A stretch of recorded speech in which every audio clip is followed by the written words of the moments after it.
नमस्कार दोस्तों, स्वागत है आप सभी का आपके अपने YouTube चैनल एनपी कॉन्सेप्ट में। दोस्तों मैं आशा करता हूं कि आप सभी अच्छे होंगे। और दोस्तों हमारा जो टॉपिक चल रहा था वो चल रहा था लाभ हानि यानी कि profit and loss. Profit and loss के हमने आपको 4 पार्ट बता दिए हैं दोस्तों। आज हम जो चर्चा करेंगे वो 5वें पार्ट के बारे में चर्चा करेंगे। लेकिन दोस्तों अगर आप हमारे चैनल पर नए हैं तो चैनल को सब्सक्राइब करें और ज़्यादा से ज़्यादा अपने यार दोस्तों को ये वीडियो शेयर करते रहें। ठीक है दोस्तों, तो हम टाइम खराब न करते हुए चलते हैं सवालों की तरफ। तो देखेंगे स्क्रीन पे आपके सामने पहला सवाल, और पहले सवाल के अंतर्गत अच्छा सवाल है दोस्तों, नई टाइप है तो देखते रहेंगे। तो यहाँ पे लिखा हुआ है एक दुकानदार अपनी वस्तु को 600 रुपये में बेचता है। एक दुकानदार है जो अपनी वस्तु को 600 रुपये में बेचता है। एक दुकानदार अपनी वस्तु को 600 यानी कि एसपी यानी कि सेलिंग प्राइस हो गया हमारे पास में। फिर आगे लिखा हुआ है दोस्तों हमारे पास में, तो उसने 20% लाभ होता है। 600 रुपये पर जब वो बंदा बेचता है तो उसे 20% का क्या होता है दोस्तों, लाभ होता है। उसे कितने, 20% का लाभ। फिर आगे लिखा हुआ है कि उसने कोई दूसरी वस्तु 5% हानि पर बेचता है। उसने कोई दूसरी वस्तु 5% हानि पर बेचता है तो उसे कुल पर न लाभ न हानि होता है। तो ज्ञात करें दूसरी वस्तु का क्रय मूल्य क्या था। तो दोस्तों यहाँ पे लिखा हुआ है एक वस्तु तो थी जो 600 रुपये में बेची तो 20% लाभ हुआ। ये तो थी हमारे पास में पहली वस्तु, और एक दूसरी वस्तु है हमारे पास में कोई अन्य। उस पे वो बंदा ये कह रहा है हमारे पास में कि अगर उस पे वो 5% हानि पर बेचता है, 5% अगर हानि पर बेचता है तो पूरे सौदे पर हमें ना लाभ ना हानि होता है। ना तो हमें लाभ मिलेगा और ना क्या मिलेगा दोस्तों, हानि। यानी कि क्या रहेगा, बराबर की इक्वेशन रहेगी। यानी कि जितने में खरीदी उतने में बेची थी। तो दूसरी वस्तु का क्रय मूल्य ज्ञात करना है दोस्तों हमें। तो आप यहाँ देखेंगे कि भाई 600 रुपये में ये वस्तु बेची है पहली वाली, तो 20% लाभ हुआ है। तो आप यहाँ देखें कि पहली वस्तु का अगर मेरे को क्रय मूल्य ज्ञात करना है तो आपको मैंने बताया कि कोई भी सूत्र याद रखने की जरूरत नहीं है, ओनली फॉर आपको वैल्यू या फिर यूनिट का मान पता होना चाहिए। तो अब आप यहाँ देखें हमारे पास में कि 600 रुपये का विक्रय मूल्य है, तो यहाँ पे हमारे पास में 100 रुपया क्रय मूल्य है, तो 20% लाभ होगा तो कितना हो जाएगा विक्रय मूल्य, 120। तो मैं यहाँ लिख सकता हूँ दोस्तों 600 बटे में कितना, 120 गुणा में कितना हो गया दोस्तों, 100। आप देखो यहाँ से 0 से 0 काटा, यहाँ से कितनी बार कटा, ये 5 बार। 5 गुणा में 100 किया तो मेरे को पता लगा कि पहली वस्तु का जो क्रय मूल्य है दोस्तों वो कितना है हमारे पास में, 500 रुपया। पहली वस्तु का क्रय मूल्य 500 रुपया है, लेकिन बेची कितने में उसने, 600 रुपये में। देखिएगा यहाँ पे 500 रुपया हमारे पास में क्रय मूल्य है यानी कि सीपी कॉस्ट प्राइस, और 600 रुपये में बेच रहा है यानी कि सेलिंग प्राइस। तो हमें कितने रुपए का लाभ हो रहा है दोस्तों, यहाँ पे 100 रुपया का लाभ हो रहा है। और ये 100 रुपये का जो लाभ है वो कितने के बराबर होगा, 25% हानि के बराबर होगा। क्यों, क्योंकि एक अन्य वस्तु 5% हानि पर बेचते हैं तो पूरे सौदे पर हमें ना लाभ ना हानि होता है। यानी कि 5% जो हानि है हमारे पास में वो 100 रुपये के क्या है दोस्तों, बराबर है। तो दोस्तों हमें कहा गया है कि दूसरी वस्तु का क्रय मूल्य क्या होगा। तो मैं यहाँ लिख सकता हूँ आपके सामने कि 5% जो है हमारे पास में, 5% बराबर में कितना है दोस्तों, 100 रुपए। तो 1% बराबर हमारे पास में, 1% बराबर में कितना होगा दोस्तों, 20 रुपया। लेकिन दूसरी वस्तु का जो क्रय मूल्य होगा हमारे पास में 20 हो गई। दूसरी वस्तु का जो क्रय मूल्य है वो कितना है, 100। तो यहाँ पे लिखूंगा मैं 100% बराबर में हमारे पास में कितना होगा दोस्तों, 2000। तो मैं ये कह सकता हूँ कि दूसरी वस्तु का जो क्रय मूल्य है वो कितना है दोस्तों, 2000 रुपया। ठीक है, तो इसी तरीके से अगला लेते हैं दोस्तों नेक्स्ट सवाल। ये चीज आपको समझ में आई होगी, अच्छा सवाल था और इस तरीके से इसका सॉल्यूशन हो जाएगा। ठीक है,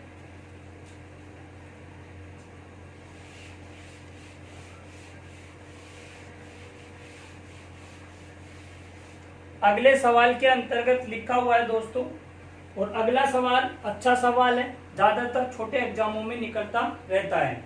एक दुकानदार अपनी वस्तु को विक्रय मूल्य का 25% लाभ पर बेचता है। एक जो दुकानदार है वो विक्रय मूल्य का 25% लाभ पर बेचता है। तो ज्ञात करें वास्तविक लाभ प्रतिशत क्या होगा।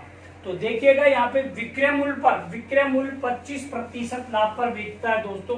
तो यहाँ पे ध्यान रखना होगा आपको, जब भी विक्रय मूल्य की चर्चा करें तो यहाँ पे आपको लिखना है कि विक्रय मूल्य बराबर में कितना हमारे पास में 100 रुपया है। तो विक्रय मूल्य जब 100 रुपया है तो 25% लाभ हो रहा है, तो सीपी कितना हो जाएगा दोस्तों हमारे पास में 75%। समझ में आ रही होगी। या फिर आप डायरेक्ट लिख सकते हैं, क्या लिख सकते हैं कि 25% का लाभ बटे में कितना लिख सकते हैं दोस्तों 100, 25 1 25 कितना हमारे पास में 4। तो हमारे पास में 4 रुपया एसपी है, तो 1 रुपये का लाभ हो रहा है। तो क्रय मूल्य कितना होगा दोस्तों, सीपी हमारे पास में कितना होगा 3 रुपया, और एसपी हमारे पास में जो होगा वो कितना होगा दोस्तों 4 रुपया। चाहे तो आप यहाँ से यूनिट से निकाल, सॉरी सिंप्लीफिकेशन तरीके से निकाल सकते हैं, और या फिर आप यहाँ से फ्रैक्शन वैल्यू से, या फिर आप यहाँ से इस तरीके से निकाल सकते हैं। देखिएगा 25 कितना होगा 4 और 25 कितना होगा दोस्तों 3। बात समझ में आ रही होगी। कह रहा है कि वास्तविक क्रय मूल्य क्या था, तो यहाँ पे हमारा वास्तविक लाभ प्रतिशत क्या होगा, तो यहाँ पे लाभ कितना हो रहा है दोस्तों 1। मैंने कहा था लाभ हानि हमेशा किस पे होता है, क्रय मूल्य पे। तो यहाँ पे क्रय मूल्य कितना है दोस्तों 3 गुणा में कितना हो जाएगा 100, या फिर 1/3 की फ्रैक्शन जो वैल्यू होती है वो कितना होता है 33 सही 1/3, या 1/3 गुणा में 100 बराबर में लिख सकता हूं मैं 33 सही 1/3%। आप इस तरीके से भी इन चीजों को निकाल सकते हैं। 2 तरीके हैं आपके पास में, या तो आप इस तरीके से निकाल सकते हैं फ्रैक्शन वैल्यू के अकॉर्डिंग, या फिर डायरेक्टली आप 100 मान के भी निकाल सकते हैं। बात दोनों ही क्या है दोस्तों बराबर है। इसी तरीके से नेक्स्ट सवाल लेते हैं, और ये तो था दोस्तों लाभ से, और अगला जो सवाल होगा हमारे पास में वो किससे होगा, हानि से। अच्छे सवाल है। सवाल के अंतर्गत लिखा हुआ है दोस्तों कि एक दुकानदार अपनी वस्तु को विक्रय मूल्य का 25% हानि पर बेचता है। विक्रय मूल्य का 25% हानि पर बेचता है। तो मैंने ये कहा था आपसे कि एसपी जो है हमारे पास में दोस्तों वो कितना है 100 रुपया। तो सीपी 25% हानि, तो यहाँ पे सीपी कितना होगा 125। अब आप देख लीजिएगा, मैंने आपसे ये कहा था कि अगर जब हमारे पास में क्रय मूल्य बड़ा होता है विक्रय मूल्य से, तो निश्चित रूप से हमें क्या होती है दोस्तों, हानि होती है। और अगर हमारे पास में विक्रय मूल्य बड़ा होता है क्रय मूल्य से, तो निश्चित रूप से हमें क्या होता है, लाभ यानी कि प्रॉफिट होता है। तो अब आप यहाँ देखेंगे 25 से अगर काटे तो कितना होगा दोस्तों 4, 25 से कितना होगा हमारे पास में 5। तो हानि हमें कितनी हो रही है, यहाँ पे हानि हमें दोस्तों 1 रुपए की हो रही है, लेकिन लाभ हानि हमेशा किस पे होता है दोस्तों, क्रय मूल्य पर। तो क्रय मूल्य कितना है हमारे पास में 5, और गुणा में कितना कर दिया दोस्तों हमने 100। 5 से काटा यहाँ से तो कितना होगा 20% वास्तविक हानि होगी। अगर देखो विक्रय मूल्य पे तो हमें 25% की हानि है, अगर क्रय मूल्य की अगर हम चर्चा करें तो वो 20% क्या होगी, हानि होगी। तो ये भी सवाल अच्छा था, और ये दोनों के दोनों सवाल अच्छे हैं दोस्तों। इन चीजों को आपको अच्छे से समझने की कोशिश करनी है। तो अभी लेते हैं हम नेक्स्ट सवाल, और अगले सवाल के अंतर्गत लिखा हुआ है, ये वेरी मोस्ट सवाल है, एक बार एग्जाम में पूछा जा चुका है। तो यहाँ पे लिखा हुआ है दोस्तों हमारे पास में कि एक दुकानदार 2 वस्तुओं को 17,100 रुपए में बेचता है। एक दुकानदार 2 वस्तुओं को 17,100 रुपए में बेचता है यदि पहली वस्तु का क्रय मूल्य और दूसरी वस्तु का विक्रय मूल्य, पहली वस्तु का क्रय मूल्य और दूसरी वस्तु का विक्रय मूल्य आपस में क्या है, बराबर है। यदि एक वस्तु को 10% हानि पर और दूसरी को 25% लाभ पर बेच देता है, तो ज्ञात करें कि पूरे सौदे पर लाभ ओब्लिक हानि कितने रुपए की हुई है। तो यहाँ पे लिखा हुआ है कि एक दुकानदार है, और एक दुकानदार ने 2 वस्तुएं, कितनी वस्तु, 2 वस्तु, और 2 वस्तुओं को दोस्तों उसने हमारे पास में खरीदा है 17,000 कितने 100 रुपए में। लेकिन कहा है कि पहली वस्तु का तो क्रय मूल्य है, पहली वस्तु का क्रय मूल्य और दूसरी वस्तु का विक्रय मूल्य आपस में क्या है दोस्तों, वो आपस में क्या है दोस्तों, बराबर है। फिर अगली कंडीशन पे कहा गया है हमारे पास में कि एक वस्तु को 10% हानि पर, तो पहली वाली वस्तु है उसको हमारे पास में 10% हानि पर बेचा गया है, और दूसरी जो वस्तु है उसको 25% लाभ पर बेचा गया है। तो ज्ञात करना है कि पूरे सौदे पर कितने रुपए का लाभ ओब्लिक हानि हुआ है। तो अब आप यहाँ देखें, आपको कुछ भी नहीं करना दोस्तों, यहाँ पे एक छोटा सा कॉन्सेप्ट समझना है कि ये तो पहली वस्तु 10% हानि पे, दूसरी वस्तु 25% क्या है दोस्तों, लाभ पर है। तो अब यहाँ पे देखें हमारे पास में, यहाँ लिखा मैंने सीपी और यहाँ लिखा दोस्तों एसपी, ये पहली वस्तु है और ये हमारे पास में कौन सी है, दूसरी वस्तु है। ठीक आ रही है बात समझ में? ये तो हमारे पास में, सॉरी इस तरीके से लिखिएगा, ये पहली वस्तु और ये हमारे पास में दूसरी वस्तु, और ये हो गया सीपी और ये हो गया एसपी। क्लियर यहाँ तक? अब आप यहाँ देखेंगे 10% हानि होगी तो क्रेमुल कितना होगा, या तो आप इस तरीके से लिख सकते हैं, देखो 90 बटे में कितना, 100, तो सीपी 100 है हमारे पास में, तो एसपी कितना होगा हमारे पास में 90, तो ये कितना बनेगा 10 बटे में कितना, 9। तो 10 रुपया हमारे पास में क्रेमुल है, तो 9 रुपया क्या होगा हमारे पास में विक्रयमूल्य। ये तो है पहली वस्तु का क्रय और विक्रयमूल्य।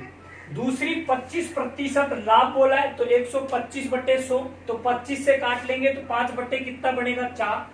तो यहाँ पे मैं लिख सकता हूँ 4 बटे में कितना हो गया दोस्तों, 5, यानी कि 4 अनुपात कितना, 5। ये चीज क्लियर है यहाँ तक? उसके बाद में कहा गया है कि पहली वस्तु का क्रयमूल्य और दूसरी वस्तु का विक्रयमूल्य आपस में क्या है, बराबर। तो पहली वस्तु का क्रयमूल्य 10 रुपया है, तो दूसरी वस्तु का विक्रयमूल्य कितना है, 5 रुपया, तो ये तो बराबर है ही नहीं। तो बराबर करने के लिए मैं यहाँ से कितने से गुणा करूंगा, 2 से गुणा करूंगा, तो यहाँ से कितना होगा, 2 से गुणा करूंगा तो ये तो हो गया 8 रुपया और ये हो गया कितना, 10 रुपया। अब देखो 10 ये और 10 ये, तो पहली वस्तु का क्रयमूल्य और दूसरी वस्तु का विक्रयमूल्य आपस में क्या है दोस्तों, बराबर है। तो आप यहाँ देखें कि दोनों वस्तुओं का विक्रयमूल्य, दो वस्तुओं को 17,100 रुपए में खरीदा उस बंदे ने, तो आप यहाँ देखें कि पहली वस्तु 9 रुपए की बेची, क्षमा चाहूंगा, दो वस्तु 17,100 रुपए में बेची, तो पहली वस्तु 9 रुपए की बिकी, फिर दूसरी वस्तु 10 रुपए की बिकी, तो टोटल कितने रुपए की बिकी दोस्तों, 19 रुपए की बिकी। और यहाँ पे टोटल दोनों वस्तुओं कितने की बिकी, 17,100 रुपए की। तो मैं यूनिट लगा सकता हूँ कि 19 यूनिट जो है, 19 जो यूनिट है हमारे पास में वो 17,100 रुपए के बराबर है। कितने के, 17,100 रुपए के बराबर है। तो एक यूनिट का अगर मान चाहिए दोस्तों हमें, तो हमारे पास में कितना निकलेगा, 900। लेकिन देखो 10 वस्तु, पहली वस्तु का क्रयमूल्य है 8 रुपया, दूसरी का है, तो टोटल क्रयमूल्य कितना है, 18, और टोटल विक्रयमूल्य कितना है, 19।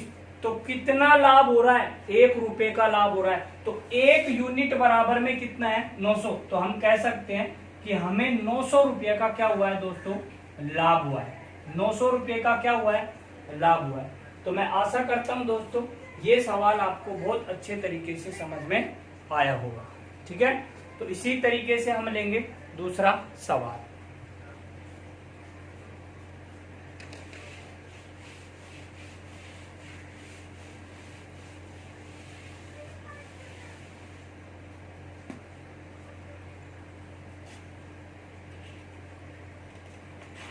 अगले सवाल में लिखा हुआ है दोस्तों, देखो ऐसे सवालों के अंतर्गत 2-3 सवाल बनते हैं हमारे पास में, वो 2-3 तरीके के सवालों को मैं सबको करवा दूंगा, आप वीडियो को कंटिन्यू देखते रहें।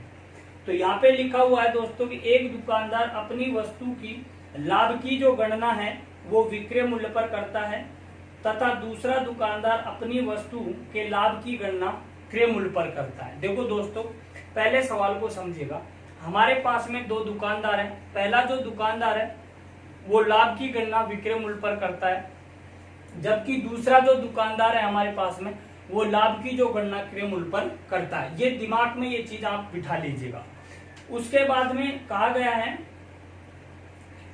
इनके लाभों में 150 रुपया का अंतर पाया जाता है यदि दोनों का विक्रय मूल्य आपस में बराबर है। दोनों का विक्रय मूल्य आपस में क्या है दोस्तों, बराबर है।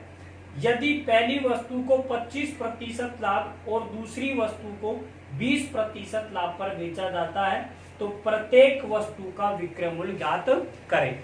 तो देखो यहाँ पे लिखा हुआ है कि एक दुकानदार है हमारे पास में, तो पहला वाला दुकानदार है वो विक्रय मूल्य पर गणना करवा रहा है। ये तो हो गया पहला वाला दुकानदार, और ये हो गया साहब दूसरा वाला दुकानदार।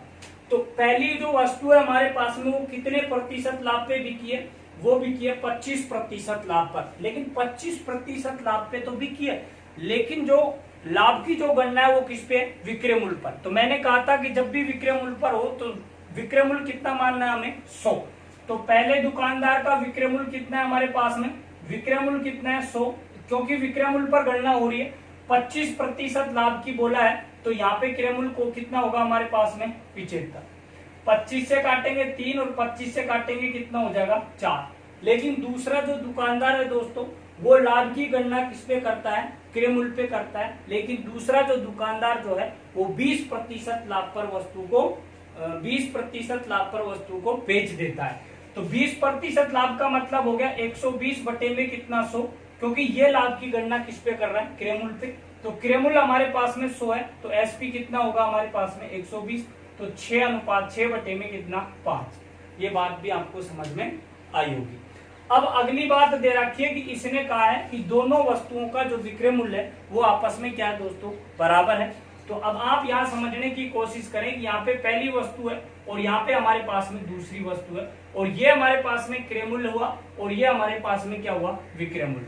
ठीक है, तो पहली वस्तु का जो हमारे पास में जो क्रय मूल्य है वो कितना है दोस्तों 3, और विक्रय मूल्य कितना है हमारे पास में 4, जो आपके पास में नजर आ रहा है। उसके बाद में दूसरी वस्तु का क्रय मूल्य कितना है 5, लेकिन विक्रय मूल्य हमारे पास में कितना है दोस्तों 6। ये बात आपको समझ में आ रही होगी। लेकिन प्रश्न के अकॉर्डिंग कहा गया है कि दोनों वस्तुओं का जो विक्रय मूल्य है वो आपस में क्या है दोस्तों, बराबर है। लेकिन यहाँ पे विक्रय मूल्य कितना है हमारे पास में 4, और यहाँ पे विक्रय मूल्य कितना है हमारे पास में 6। तो बराबर करने के लिए इसको हम 3 से गुणा करेंगे, इसको हम कितने से करेंगे 2 से। आपका जो भी मन करे उस संख्या से आप गुणा कर सकते हैं, लेकिन दोनों वस्तुओं का विक्रय मूल्य क्या होना चाहिए दोस्तों, बराबर। तो यहाँ से देखो 3 को 3 से मल्टीप्लाई करेंगे कितना हो गया 9, और इसको इससे गुणा करेंगे तो ये कितना हो गया 12, और इसको इससे गुणा करेंगे कितना हो गया 10, और इसको इससे गुणा करेंगे तो कितना हो गया 12। तो पहली वस्तु का क्रय मूल्य और दूसरी वस्तु का क्रय मूल्य आपस में क्या है दोस्तों, बराबर है। तो यहाँ पे लिखा हुआ है कि दोनों वस्तुओं को जो लाभ का जो अंतर है हमारे पास में वो कितने रुपए का है, 150 रुपए का अंतर है। अब आप यहाँ देखिएगा कि दोनों वस्तुओं का हमें लाभ जो हुआ है, देखो पहली वस्तु हमारे पास में 9 रुपए में खरीदी और 12 रुपए में बेची, तो लाभ कितना हुआ दोस्तों, 3 रुपए का लाभ हुआ। लेकिन 10 रुपए में पहली दूसरी वस्तु खरीदी और बेची कितने में, 12 रुपए में, तो दूसरी जो वस्तु पे लाभ हुआ है वो कितना हुआ है दोस्तों, 2 रुपए का। लेकिन दोनों वस्तुओं के बीच में जो अंतर है लाभ का वो कितना है हमारे पास में 1। तो मैं लिख सकता हूं दोस्तों कि एक जो यूनिट है हमारे पास में वो कितने के बराबर है, 150 के बराबर है। लेकिन कहा क्या गया है दोस्तों, ज्ञात करें कि वस्तुओं का विक्रय मूल्य क्या था।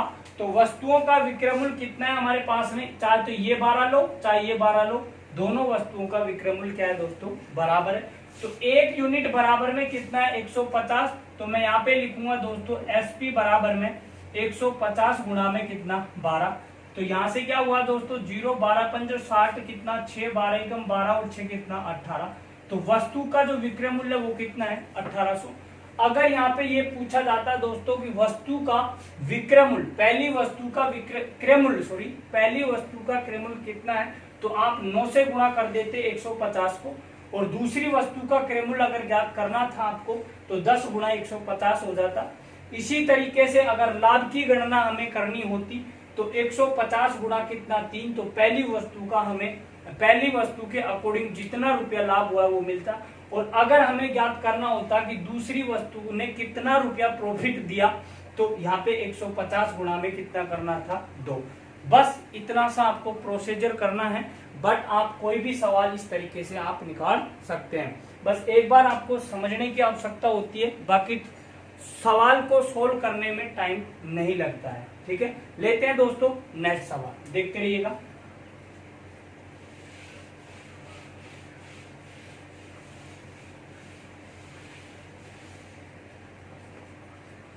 दोस्तों अगला जो सवाल है हमारे पास में, उस सवाल के अंतर्गत दे रखा है हमारे पास में कि दो वस्तुओं में से प्रत्येक का विक्रय मूल्य आपस में बराबर है। दो वस्तुओं का जो विक्रय मूल्य है वो आपस में क्या है दोस्तों, बराबर है। यदि पहली वस्तु को 20% लाभ और दूसरी वस्तु को 20% हानि पर बेचा जाता है, तो ज्ञात करें कि पूरे सौदे पर कितने प्रतिशत लाभ ओब्लिक हानि हुई है। देखिएगा दोस्तों, ऐसे सवालों के अंतर्गत हमें हमेशा हानि होती है। मैं आपको एक बार प्रूफ करवा के बता देता हूं, फिर उसके बाद में मैं आपको डायरेक्ट लॉजिक भी बताऊंगा। तो देखो यहाँ पे हमारे पास में पहले यहाँ पे लिखा हुआ है कि एक दुकानदार है जो दोनों वस्तुओं का विक्रय मूल्य क्या है, आपस में बराबर है। तो एक को 20% लाभ पे बेचा है, पहली वाली को 20% लाभ पर, दूसरी को 20% हानि पर। तो अब आप यहाँ देखो हमारे पास में ये तो होगी पहली वस्तु, तो 20% लाभ तो ये हो गया 120 बटे में कितना 100, तो मैं डायरेक्ट लिख सकता हूँ 6 बटे में कितना 5, ये हो गया। दूसरी वस्तु 20% हानि पर, तो मैं लिख सकता हूँ 80 बटे में कितना दोस्तों 100, तो ये तो हो गया सीपी और ये हो गया हमारे पास में एसपी। तो यहाँ से काटा हमने तो ये 4 बटे में कितना 5, तो ये हो गया सीपी और ये हो गया दोस्तों हमारे पास में एसपी। ये बात आपको समझ में आई। दूसरी कंडीशन पे ये है हमारे पास में कि यहाँ तो पहली वस्तु है और यहाँ पे दूसरी वस्तु है, ये हमारे पास में क्रय मूल्य और ये हमारे पास में विक्रय मूल्य। क्लियर यहाँ तक? पहली वस्तु का क्रय मूल्य हमारे पास में 5 रुपया है, लेकिन विक्रय मूल्य कितना है 6 रुपया। दूसरी वस्तु का क्रय मूल्य दोस्तों हमारे पास में कितना है 5 रुपया, लेकिन विक्रय मूल्य कितना है 4 रुपया। लेकिन सवाल के अंतर्गत दोस्तों ये लिखा हुआ है कि दोनों वस्तुओं का विक्रय मूल्य आपस में क्या है, बराबर है। अब आप यहाँ देखो, यहाँ पे हमारे पास में 6 रुपया और यहाँ पे कितना है 4 रुपया, तो यहाँ तो बराबर है ही नहीं। तो बराबर करने के लिए 2 से गुणा करेंगे, इसको 3 से गुणा करेंगे, तो ये दोस्तों कितना हो गया हमारे पास में 10, और ये हमारे पास में कितना हो गया 12, और ये हमारे पास में कितना होगा दोस्तों 15, और ये हमारे पास में कितना हो गया 12। तो हो गया हमारे पास में दोनों वस्तुओं का विक्रय मूल्य क्या हो गया, आपस में बराबर। अब आप यहाँ देखें कि 10 रुपए की पहली वस्तु खरीदी, 15 रुपए की दूसरी वस्तु खरीदी, तो दोनों वस्तु कितने की खरीदी दोस्तों, 25 रुपए की खरीदी। लेकिन पहली वस्तु हमने कितने की बेची, 12 रुपए की, दूसरी भी 12 रुपए की बेची, तो टोटल वस्तु कितने रुपए की बेच चुके, 24 रुपए की बेच चुके। तो भैया अगर हम 25 रुपए की कोई वस्तु खरीदें और 24 रुपए की वस्तु अगर कोई बेचें, तो 1 रुपए का नुकसान, और 1 रुपए का नुकसान। लेकिन मैंने कहा था लाभ हानि हमेशा किस पे होती है, क्रय मूल्य पर। 1 बटे में कितना होगा दोस्तों 25 गुणा में कितना होगा 100। 25 1 और 25 कितना 4% की ये क्या हुआ दोस्तों, हमें लॉस हो गया। 4% का क्या हो गया, हमें लॉस हो गया।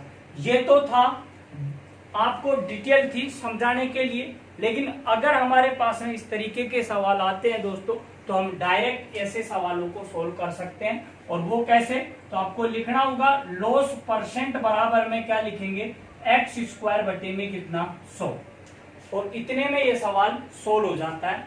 वो कैसे कि x का जो मान है वो हमारे पास में है कि 20% लाभ और 20% हानि। अगर हमारे पास में ये चीज समान होती है तो ही ये चीज फॉलो करती है, अन्यथा फॉलो नहीं करती है।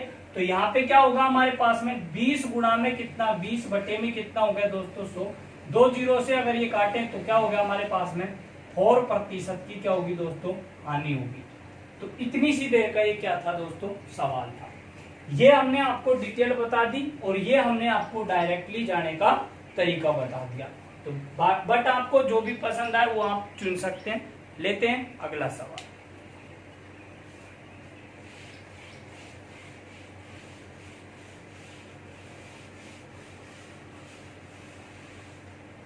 अगले सवाल के अंतर्गत इसी तरीके का है, लेकिन थोड़ा सा उसमें चेंजेज है, देखते रहिएगा। 2 वस्तुओं में से प्रत्येक का विक्रय मूल्य 910 रुपया है। 2 वस्तुओं में से प्रत्येक का विक्रय मूल्य 910 रुपया है। यदि पहली वस्तु को 30% लाभ और दूसरी वस्तु को 30% हानि पर बेचा जाए, तो कुल या फिर लिख सकते हैं पूरे सौदे पर कितने रुपए की लाभ ओब्लिक हानि हुई। पूरे सौदे पर कितने रुपए की लाभ ओब्लिक हानि हुई। अब आप यहाँ देखो, एक वस्तु को तो 30% लाभ पर और दूसरी को 30% हानि पर।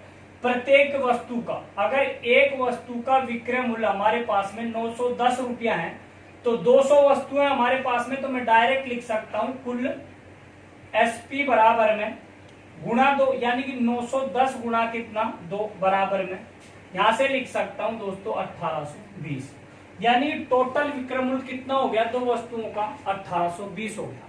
लेकिन अगर हम नेट प्रतिशत निकालें हानि की, तो क्या होगा हमारे पास में 30 गुणा में कितना हो गया 30 बटे में कितना 100, 2 जीरो से 2 जीरो कट गया। तो मैं ये कह सकता हूं कि पूरे सौदे पर हमें 9% की क्या होगी हानि। जब हमारे पास में कोई चीज 100% होती है और जिसमें से 9% की अगर हमें हानि हो जाती है तो हमें जो भुगतान जो करना पड़ा या जो वस्तु जो हमें एसपी जो होगा हमारे पास में वो कितना होगा 91। तो मैं लिख सकता हूं डायरेक्टली, यानी कि 100% माइनस 9% बराबर में लिख सकता हूं दोस्तों 91% क्या हो गया एसपी। 91% जो एसपी है मेरे पास में वो कितने के बराबर होगा 1820 के बराबर, क्योंकि दो वस्तुओं का विक्रय मूल्य ये 1820 है और दो वस्तुओं का विक्रय मूल्य जो है वो कितना है 91%। तो मैं डायरेक्ट लिख रहा हूं 1820 बटे में कितना 91 गुणा में, अगर मेरे को पूछा है कि कितने रुपए की लाभ ओब्लिक हानि होगी तो यहाँ पे आपको करना क्या है, अब आप यहाँ देखेंगे कि 9 की क्या हुई है हमें हानि हुई है, तो गुणा कितना करेंगे दोस्तों 9 रुपया। तो ये हमारे पास में कितनी बार कटेगा 20 बार, और 20 गुणा 9 करेंगे तो ये कितना होगा दोस्तों 180 रुपए की क्या होगी हमें हानि होगी। कितने रुपए की, अगर कहे कितना परसेंट की हानि हुई तो 9% की हानि हुई हमें, और अगर कहे कि कितने रुपए की हानि हुई तो वो कितने रुपए की हानि हुई 180 रुपए की। अच्छा सवाल था दोस्तों, मोस्ट भी था।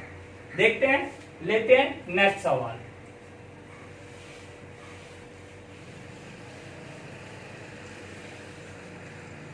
दोस्तों अगले सवाल के अंतर्गत लिखा हुआ है हमारे पास में दो वस्तुओं में से प्रत्येक का विक्रय मूल्य 1170 है, मतलब एक वस्तु का 1170 है तो दो वस्तुओं का 2340 रुपए हो जाएंगे, लेकिन एक का कितना है 1100 हमारे पास में 70। ठीक है, अगली जो कंडीशन है हमारे पास में दोस्तों उस पे लिखा हुआ है कि पहली वस्तु को 30% लाभ पर और दूसरी को 10% हानि पर। पहली वस्तु को हम बेच रहे हैं 30% लाभ पर और दूसरी वस्तु को बेच रहे हैं 10% हानि पर। यहां तक बात क्लियर हुई। अगली कंडीशन पे लिखा हुआ है हमारे पास में, तो ऐसा करने से लाभ या हानि प्रतिशत और कितने रुपए की लाभ हानि हुआ है। तो यहाँ पे दो सवाल पूछे गए हैं। पहले सवाल के अंतर्गत पूछा गया है कि कितने प्रतिशत लाभ ओब्लिक हानि होगा, और दूसरी कंडीशन पे पूछा गया है कि कितने रुपए का लाभ ओब्लिक हानि होगा। तो देखते रहिएगा यहाँ पे। तो देखो यहाँ पे लिखा हुआ है दोस्तों हमारे पास में कि एक वस्तु का जो विक्रय मूल्य है एसपी, एक वस्तु का एसपी है जो 1100 कितना है दोस्तों 70 है। एक वस्तु का एसपी 1170 है। अब आप यहाँ देखें हमारे पास में कि पहली वस्तु 30% लाभ पर बिकी है, तो आप लिखेंगे पहली वस्तु, यहाँ पे लिखा आपने दूसरी वस्तु। ये हुआ हमारे पास में क्या हुआ दोस्तों सीपी, और ये हुआ हमारे पास में एसपी। तो पहली वस्तु का जो 130 हो जाएगा ये, और 130 का मतलब हुआ 10 अनुपात कितना 13 का रेशो। और दूसरी कंडीशन 10% हानि, तो मैं डायरेक्ट लिख सकता हूं 10 अनुपात कितना 9। तो प्रत्येक वस्तु का जो विक्रय मूल्य है वो 1170 है, यानी कि समान है 1170 पहली का 1170 ही दूसरी का। तो यहाँ पे हमारे पास में पहली वस्तु का विक्रय मूल्य 13 है और दूसरी वस्तु का विक्रय मूल्य कितना है 9। तो समान करने के लिए इसको 9 से मल्टीप्लाई करो, इसको कितने से मल्टीप्लाई करो 13 से। तो गुणा करेंगे हम इस चीज को, तो ये कितना हो गया दोस्तों हमारे पास में 90, और इसको इससे गुणा करेंगे तो ये हो गया हमारे पास में 117। 13 को यहाँ से गुणा करेंगे 130, और अगर मैं 13 गुणा 9 करूंगा तो ये हो गया दोस्तों 117। अब आपको कुछ समझ में आया होगा। अब आपको समझ में आया होगा कि यहाँ पे भी 117 एसपी है और यहाँ पे भी हमारे पास में 117 एसपी है। तो समान हो गया दोनों वस्तुओं का विक्रय मूल्य, और यहाँ पे भी हमारे पास में समान है, पहली का 1170 दूसरी का भी 1170।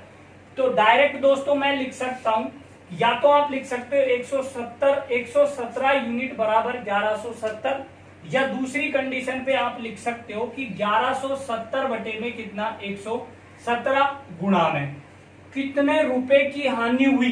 तो देखो पहली वस्तु 90 रुपए की खरीदी, फिर दूसरी वस्तु कितने में खरीदी 130 में, तो टोटल कितने रुपए की खरीदी हमने हमारे पास में यहाँ से दोस्तों 0, और 13 में 9 अगर हमारे पास में जुड़े तो ये हो गया कितना 22, यानी कि 220 रुपए की दो वस्तु खरीदी। लेकिन बेची कितने की, 200 कितने की, 34 की। तो हमें कितने रुपए का लाभ हो रहा है, 14 रुपए का। तो गुणा में कितना हो गया, 14। यहाँ से 117 से ये कटेगा तो कितनी बार कटेगा, 10। तो गुणा में करेंगे तो यहाँ से कितना होगा, 140 रुपए का क्या होगा दोस्तों, हमें लाभ होगा। 140 रुपए का क्या होगा दोस्तों, लाभ। तो देखेंगे दोस्तों, अगर हमें यहाँ पे लाभ प्रतिशत अगर ज्ञात करना है मेरे को, तो यहाँ पे इस तरीके से ज्ञात कर सकते हैं कि प्रॉफिट परसेंट बराबर में क्या होगा। देखो हमारे पास में 220 रुपए की वस्तु खरीदी गई है और 234 रुपए की बेची गई है, तो कितना लाभ हुआ है हमें, 14 रुपए का। लेकिन लाभ हानि हमेशा किस पे होता है दोस्तों, क्रय मूल्य पर। तो क्रय मूल्य कितना है हमारे पास में, 220, गुणा में कितना होगा हमारे पास में, 100। 0 से 0 कट गया हमारे पास में, 2 से काटा 7 और 2 से काटा कितना, 11। तो मैं ये लिख सकता हूं दोस्तों हमारे पास में 100, यहाँ से कितना होगा 70, 70 बटे में कितना होगा 11, 11 6 की कितना हो गया 66, बच गया हमारे पास में कितना 4। तो मैं लिख सकता हूँ 6 सही 4 बटे में कितना 11% का क्या हो रहा है दोस्तों, हमें लाभ प्रतिशत हो रहा है। ठीक है दोस्तों, इसी तरीके से हम क्या लेते हैं दोस्तों, ब्रेक। फिर मिलेंगे हम आपको नेक्स्ट वीडियो के